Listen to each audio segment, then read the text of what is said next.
ये जो मैंने 3 उद्देश्य बताए कि अलग अलग प्रकार के जो वहाँ पर विद्वान आकर के बात कहने वाले हैं, तो उनके सारी बातचीत का, सारे उद्बोधन के यही 3 पॉइंट होने वाले हैं कि इस देश की अर्थव्यवस्था को कैसे $10 ट्रिलियन तक लेके जाया जा सकता है। यहाँ का प्रत्येक व्यक्ति यह पॉवर्टी लाइन के ऊपर होना चाहिए, बिलो पॉवर्टी लाइन कोई भी व्यक्ति नहीं होना चाहिए। और तीसरा और महत्वपूर्ण ऐसा मुद्दा यह है कि पर्यावरण का कहीं पर भी इसमें ह्रास नहीं होना चाहिए, उसको नुकसान नहीं होना चाहिए। 3 प्रमुख उद्देश्य याचे नक्की केलेले आहेत, ते म्हणजे देशातला एकही व्यक्ती हा गरिबी रेखाच्या खाली नाही गेला पाहिजे, या दृष्टिकोनातून एक व्यापक चिंतन यामध्ये झालं पाहिजे, एक मंथन झालं पाहिजे, हा यामागचा प्रमुख उद्देश आहे एक। दुसरं एक असा आहे की आपली जी इकॉनॉमी आहे, आपलं जी अर्थव्यवस्था आहे, अर्थतंत्र जे आहे ते $10 ट्रिलियन इथपर्यंत पोहोचलं पाहिजे 2030 पर्यंत। आज आपण 2021 मध्ये याचं चिंतन करतो आहोत की आपण 2030 पर्यंत $10 ट्रिलियन पर्यंत कसं पोहोचू शकतो, याकरता म्हणून आहे। आणि तिसरं जे आहे, हे सगळं करत असताना आपण कुठेही पर्यावरणाचा ऱ्हास तर होत नाही आहे, त्याचं कुठे नुकसान होत नाही आहे ना, याची पण आपण काळजी घ्यायची आहे। या दृष्टिकोनातून यामध्ये सगळं चिंतन आणि मंथन होणार आहे। 25 सप्टेंबरला चर्चेचा पहिला भाग होणार आहे असं आपण सांगण्यात आलं, काय कसं होणार आहे? पंडित दीनदयाळ उपाध्यायांची जयंती निमित्त आपण हे केलेलं आहे, तर काय सांगणार? नाही, हे एक निमित्त साधलेलं आहे की पंडित दीनदयालजी यांनी पण स्वावलंबी समाज असला पाहिजे, आत्मनिर्भर, स्वावलंबी आणि शोषणमुक्त समाज असला पाहिजे, आणि ते करण्याकरता आपण सर्वांनी कटिबद्ध झालं पाहिजे, असं ज्यांनी आपल्या जीवनाचं ध्येय बनवून आणि संपूर्ण जीवन या देशाकरता समर्पित केलं, अशा व्यक्तीच्या पुण्यस्मरणाने आपण हे अर्थचिंतन करणार आहोत आणि त्याच दिवशी याचा आपण समारोप ठेवलेला आहे। आज जो ये यहाँ पर अर्थचिंतन के संदर्भ में पत्रकार परिषद आयोजित की, आप सभी ये समझ सकते हैं कि स्वदेशी जागरण मंच जैसे कई संस्थाएं यदि एक साथ मिलकर इस दिशा में काम करें तो जो एक सपना हम सब ने देखा है कि भारत को विश्व गुरु बनाने का, वो अब ज़्यादा दूर नहीं है। सभी हाथ को काम, पर्यावरण की पहचान और जो भी मतलब कहते हैं कि गरीबी रेखा से नीचे कोई व्यक्ति न रहे, इस तरह की सोच जो आज तक अपने भारत के इतिहास में किसी भी मैं सरकार के नहीं कहूँगा, किसी भी गवर्नमेंट से आई नहीं थी। ऐसी सोच लेकर हम आज सरकार के पास जा रहे हैं कि अगर हम आने वाले 10, 15, 20 साल 2030 का जो लक्ष्य हमने तय किया है, उस 30 के लक्ष्य तक में यदि हम इसमें से काफ़ी कुछ चीज़ें हासिल कर सकते हैं, तो हम सभी जो यहाँ पर उपस्थित हैं, जो इस बाइट को सुन रहे हैं, वो भी गौरवान्वित महसूस करेंगे कि हम इस विश्व गुरु भारत देश के नागरिक हैं। और हमारा भी नारा है, हम हमेशा कहते हैं कि जय स्वदेशी, जय जय स्वदेशी। वर्तमान में मेरे पास स्वदेशी जागरण मंच मुंबई महानगर प्रचार और प्रसार प्रमुख के दायित्व का निर्वाह है।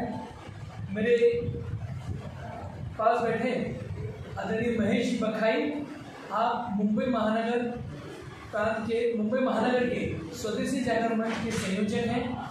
और मध्य में विराजे हमारे श्री प्रशांत जी देशपांडे, आप स्वदेशी जागरण मंच कोकण प्रांत के संयोजक हैं। सायं 6 बजे इसका उद्घाटन होगा। हर रोज यानी 23 तारीख, 24 तारीख और 25 तारीख, ऐसे ये तीनों दिन अपना शाम को 6 बजे से लेकर के 8 बजे तक अर्थचिंतन के अलग अलग विद्वान लोग आकर के और इस मंच से अपने विचार प्रस्तुत करने वाले हैं। हम सब जानते हैं, हमको जो जानकारी सभी के पास पहुंची है, तो उसके आधार पर इंडस्ट्री के जो बड़े लोग हैं, जिनको यहाँ की इकोनॉमी पता है और जिन्होंने इस इकोनॉमी को समृद्ध करने के लिए अलग अलग स्तर पर प्रयास किए हैं, तो ऐसे इंडस्ट्री के भी लोग हैं। सरकार की तरफ से भी कुछ मंत्री जिनको हम हमेशा जानते हैं, उनके बारे में सुनते रहते हैं, उनकी न्यूज़ भी हमको पता रहती है, तो ऐसे मंत्री महोदय भी इसके अंदर आने वाले हैं। वो भी संबोधन करने वाले हैं। उसी प्रकार जो इकोनॉमी के क्षेत्र के अंदर जो बड़े नाम हैं, ऐसे भी लोग इसके अंदर आने वाले हैं। तो आज का जो अपना पहला दिन है, और इस दिन को हम जो आज के पहले सत्र के अंदर, यानी पहले दिन के जो सत्र होंगे उसके अंदर हम सब जानते हैं, जिनको अपने केंद्रीय मंत्री जो रेल में अपना मार्ग और वाहन व्यवहार, ऐसे ट्रांसपोर्ट मंत्री जो हैं, केंद्रीय मंत्री, ऐसे नितिन गडकरी जी, वो भी आज के इस वेबिनार को संबोधन करने वाले हैं। आज ही भूपेंद्र यादव जी जो अपने केंद्रीय मंत्री हैं, तो वे भी आज संबोधित करने वाले हैं। उसके अलावा हम सब जानते हैं नीति आयोग के जो वाइस चेयरमैन हैं, ऐसे डॉक्टर राजीव कुमार जी, वे भी आज इस वेबिनार को संबोधित करने वाले हैं। हम सभी के लिए परिचित ऐसा नाम जो अमूल के चेयरमैन एंड मैनेजिंग डायरेक्टर जो है RS सोडी जी, वो भी आज इस महत्वपूर्ण ऐसे अर्थचिंतन में अपना विचार प्रस्तुत करने वाले हैं। उसी के साथ नागेश कुमार जी जो डायरेक्टर हैं ISID के, तो वे भी आज इस वेबिनार को संबोधित करने वाले हैं। जी, आज का जो यह अर्थचिंतन 2021 इस विषय को लेकर के आज की ये प्रेस कॉन्फ्रेंस हुई है, और इसका प्रमुख उद्देश्य ऐसा है कि आज 23 तारीख, कल की 24 और 25 ऐसे 3 दिन संपूर्ण देश भर में YouTube और Facebook के माध्यम से ऑनलाइन वेबिनार होने जा रहा है। और इस वेबिनार के अंदर हम प्रमुखतः 3 बातों पर विचार करने वाले हैं। और वो 3 बातें यानी पहली बात ऐसा कहेंगे कि यह जो देश का सर्वसामान्य नागरिक है, कोई भी नागरिक यह गरीबी रेखा के ऊपर गरीबी रेखा के नीचे नहीं रहना चाहिए, और उसका जीवन मान यह आगे प्रगत होना चाहिए। तो इसके ऊपर पहला चिंतन रहेगा। दूसरा जो है वह आज 2021 में हम इसकी चर्चा कर रहे हैं और चिंतन कर रहे हैं कि 2030 तक हम किस प्रकार से इस देश की इकोनॉमी को $10 ट्रिलियन तक, $10 ट्रिलियन तक हम कैसे लेके जा सकते हैं। तो इसके ऊपर भी व्यापक चर्चा और चिंतन होने वाला है। और तीसरा कि जब ये इस प्रकार से हम प्रगति के पथ पर निरंतर अग्रसर होने वाले हैं और तेज़ी से अग्रसर होने वाले हैं, ऐसे समय पर कहीं पर भी पर्यावरण का ह्रास करके, पर्यावरण को नुकसान करके और इस प्रकार का विकास नहीं करना है, लेकिन पर्यावरण को पोषक इस प्रकार का यह विकास होना चाहिए। आपका संस्था है स्वदेशी जागरण मंच, आप लोग किस तरीके से स्वदेशी को प्रमोट करते हैं? स्वदेशी को प्रमोट करने के अलग अलग स्तर पर अलग अलग प्रकार के प्रयास होते हैं। सर्वसामान्य समाज के सर्वसामान्य नागरिक जो हैं, वो बहुत बड़ी बड़ी अर्थव्यवस्था की बातें नहीं कर सकते, वो GDP और फिस्कल डेफिसिट वगैरह नहीं कर सकते, तो उन्होंने कम से कम जब भी बाजार जाएंगे वस्तु स्वदेशी लाएंगे। तो एक छोटा सा व्यक्ति जब भी केवल टूथपेस्ट खरीदने के लिए जाता है, तो तब वह स्वदेशी का विचार करता है कि नहीं, यह बात उसके लेवल पर उसने करनी चाहिए। इसके लिए हम अलग अलग प्रकार के कार्यक्रमों के माध्यम से इसका जन जागरण करते हैं। तो यह सर्वसामान्य समाज की बात हो गई। जब थोड़े विद्वान लोग रहते हैं तो उनके साथ में अलग अलग स्तर पर परिसंवाद करते हैं, संगोष्ठियाँ करते हैं, और उसके माध्यम से एक चिंतन, सामूहिक चिंतन करते हैं, और जो भी उसमें से अमृत निकल करके आता है वह सरकार को प्रस्तुत करते हैं कि आप इस प्रकार से आपने अपनी अर्थव्यवस्था को चलाना चाहिए। पॉलिसी मेकिंग बहुत लोग काम कर रहे हैं, बहुत लोग काम कर रहे हैं। पतंजलि योग विद्यापीठ आप जानते ही हो, उन्होंने तो पूरे स्वदेशी प्रोडक्ट के ऊपर बहुत काम किया हुआ है। श्री रविशंकर जी कर रहे हैं, और ऐसे समाज के अंदर आज बहुत लोग, बहुत सी संस्थाएं काम कर रही है। हम भी उसके अंदर अपना छोटा सा योगदान करने का प्रयास कर रहे हैं। पहले भी पत्र पहुँच चुका है, और आज का ये जो अर्थचिंतन 2021 इस विषय को लेकर के यह पत्रकार परिषद हो रही है, तो सबसे पहले मैं थोड़ी सी उसकी भूमिका बता देना चाहता हूँ कि स्वदेशी जागरण मंच ने अभी एक स्वदेशी शोध संस्थान ऐसा एक काम शुरू किया है।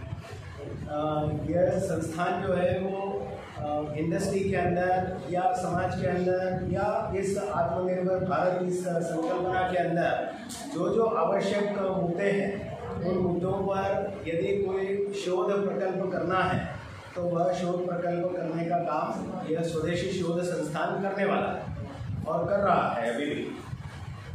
अब इस स्वदेशी शोध संस्थान ने संपूर्ण भारत की जो 850 यूनिवर्सिटी है वो 850 यूनिवर्सिटी का जो एक महासंघ है, एक एसोसिएशन है, उस एसोसिएशन के साथ मिल करके यह अर्थ चिंतन 2021 इस कार्यक्रम का आयोजन किया है।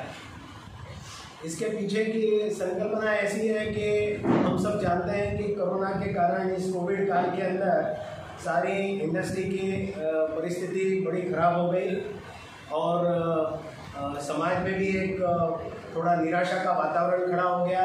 रोजगार बड़ा बुरी तरह से प्रभावित हुआ है। बहुत लोगों का एक जगह से दूसरी जगह पर स्थानांतरण भी हुआ है, माइग्रेशन हुआ है। और वैसे देखा गया तो देश के अर्थतंत्र जो है वो थोड़ा सा डामाडोल हो गया। और फिर भी 135 करोड़ का अपना देश है और इसकी तुलना यदि जब संपूर्ण विश्व के साथ करते हैं तो हम सब पाएंगे कि लैटिन अमेरिका और बाकी के यूरोप के सारे देश मिलाकर के 73 देशों की जितनी आबादी है उतनी आबादी वाला अपना एकमात्र एक ऐसा देश। लेकिन फिर भी जिस तरीके से संपूर्ण समाज ने पूरे 135 करोड़ लोगों ने मिल करके इस कोरोना काल के अंदर कोविड का मुकाबला किया है तो हम सब उसके एक भागीदार भी हैं और इस भीषण परिस्थिति में भी हम टिक करके रहे हैं। और जिस प्रकार के अर्थ सत्ता के अंदर या अर्थतंत्र के अंदर बहुत ही बुरी तरह से प्रभावित हो जाएंगे, सारा देश जो है वो रसातल में चला जाएगा, इस प्रकार की आशंका व्यक्त की जाती थी। उसकी जगह पर आज स्थिति ऐसी है कि हम फिर से बाउंस बैक जिसको बोलते हैं अंग्रेजी में, तो ऐसा बाउंस बैक होकर के अपनी जो पूरी इकोनॉमी है, अपना अर्थतंत्र जो है वो फिर से पटरी पर चढ़ता दिखाई दे रहा है। लेकिन ऐसे समय पर संपूर्ण देश के अंदर इस प्रकार का एक वातावरण होना चाहिए कि हम इस आत्मविश्वास के साथ रहें और अर्थसत्ता को फिर से मजबूती की तरफ आगे लेकर के जाएं। क्योंकि 20 मई 2020 के दिन जिस प्रकार से अपने आदरणीय प्रधानमंत्री जी ने घोषणा की कि यह देश अब आत्मनिर्भर भारत की तरफ बढ़ चला है और इसलिए बहुत अलग अलग प्रकार की योजनाएं भी सरकार के द्वारा घोषित हुई और उसके आधार पर बहुत कुछ काम भी शुरू हो गया था। अब ऐसे समय पर सरकार को जो अपने स्तर पर करना है वो करने ही वाली है। लेकिन एक समाज के नाते, एक प्रबुद्ध समाज के नाते, एक बड़े सुदृढ़ ऐसे अर्थतंत्र के नाते और एक विशाल ऐसी इकोनॉमी के नाते हमने भी इसका व्यापक रूप से मंथन करना चाहिए, चिंतन करना चाहिए, यह आवश्यक है। और इसीलिए यह अर्थ चिंतन 2021 का आयोजन किया गया है। अब इस अर्थ चिंतन 2021 में हम क्या करने वाले हैं उसकी संक्षेप में मैं जानकारी आपको देना चाहता हूँ कि ये 3 दिन